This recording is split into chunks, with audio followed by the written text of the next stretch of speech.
Hello, good evening, everyone.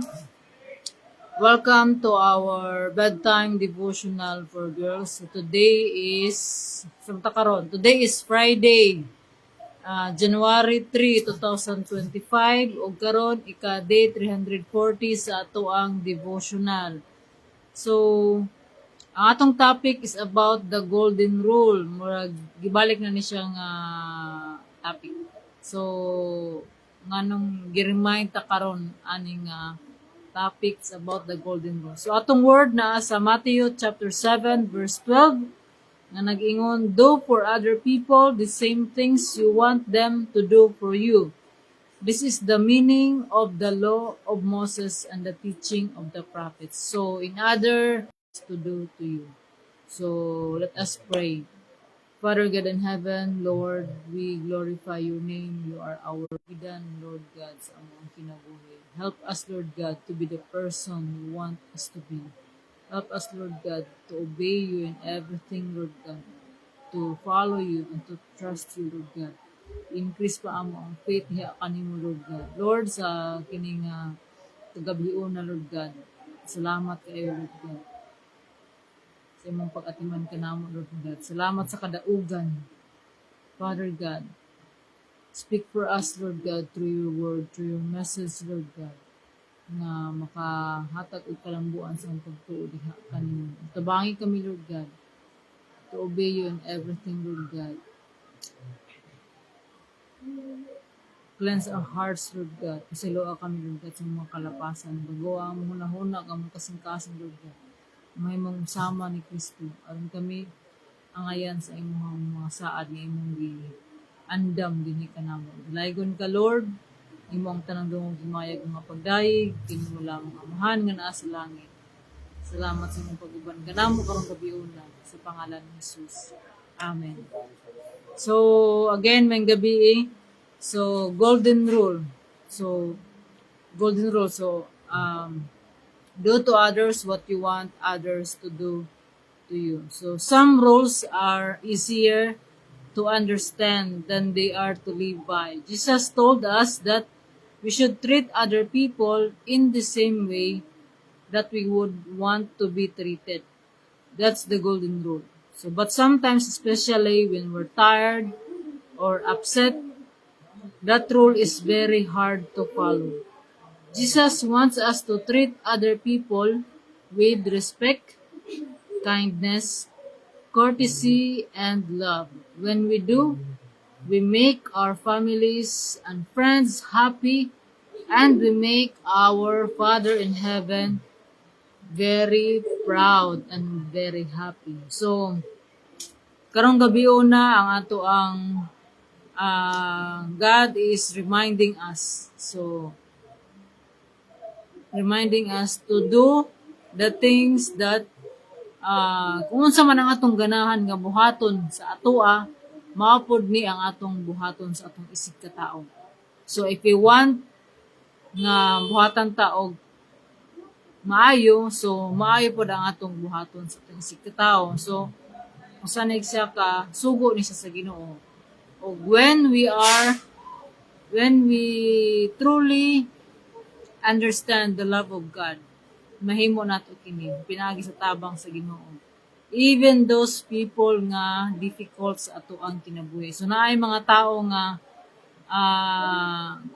ingon pa nga lisod sabton, lisod higugmaon, lisod basta murag all kinds of difficult or toxic. Ang Ginoo nag-ingon nga to love our neighbor. Wala nag-ingon ang Ginoo nga love those people that are lovable. So we should treat them the way we want them to be treated. So dili na siguro nako ni i-elaborate kay murag it's very explanatory. So karong gabi na God is reminding us to do what God wants us to do. To do what other people to do to us. So kung unsang atong gusto nato buhaton sa atoa, sumapod ni ang ato ang buhaton. So maningkamot ta to be kind, to be considerate, to be helpful, to be patient every day sa ato ang with all our heart, soul, mind, and strength, and to love our neighbor as we love ourselves. Dili ta makafuli og himo ni ani without the help of God. So we need God every day sa ato.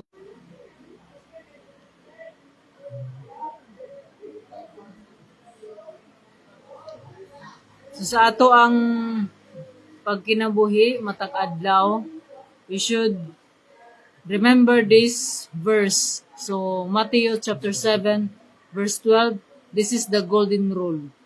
So kuha na siya, naay other quote ani but in a negative way. Do not do unto others what you don't want others to do to you. But Jesus said the other way. It's in positive way nga. Do to others what you want others to do to you. So if we want to treat to to be treated with love, kindness, so you treat other people with love, kindness, and be helpful, considerate. So mahimo nato kini with a good intention if we are truly in Christ, if we truly understand the love of God to us. So tungod sa gugma nga gihatag sa Ginoo kanato, we cannot contain that love. So ato ning i-share sa ubang tao. So the goodness of God. So God is good all the time, and all the time God is good. So whatever you are right now, sa imong na-experience, God is always good, and God wants you to treat other people the way you want them to be treated. So, let's ask God every day for His help. So, to God be all the glory. So, let us pray. Father God in heaven, we thank you, Lord God, for your reminder, Lord God, of this golden rule. Help us, Lord God, to um, to do your rule, Lord God. Especially this golden rule, Lord God, sa among kinabuhi. Nga dili kami mahikalimot, Lord God, kung sa imong gitudlo ka namo. Itisuk kini sa amo ang mga kasing-kasing, Lord God. Sa mga naminaw ni ini nga mensahe nga ikaw ang Ginoong mo'y magapalambo, mo'y magapabag-o sa kasing-kasing huna-huna sa mga naminaw. Lord, salamat, Lord God, sa imong pag-uban ka na gikan sa pagsugod ng sa pagtapos. Kining tanan, Lord God, para sa imong himayaan. Kung salig diha kanimo, Lord God, mga naminaw, Lord God, nga ikaw maghatag o pagtubo sa pagtuo, Lord God, o kining ma-apply na mo sa amo ang kinabuhi, labi na sa amo ang pag-treat sa among isikatawo matag adlaw. Salamat, Lord God, ang tanang dungog himayag mga pagdayeg kanimo lamang amahan nga naa sa langit. Ni tanan, Lord, ang giampo gipasalamatan sa pangalan ni Jesus. Amen o amen. So, good night, God bless, and see you tomorrow. Bye!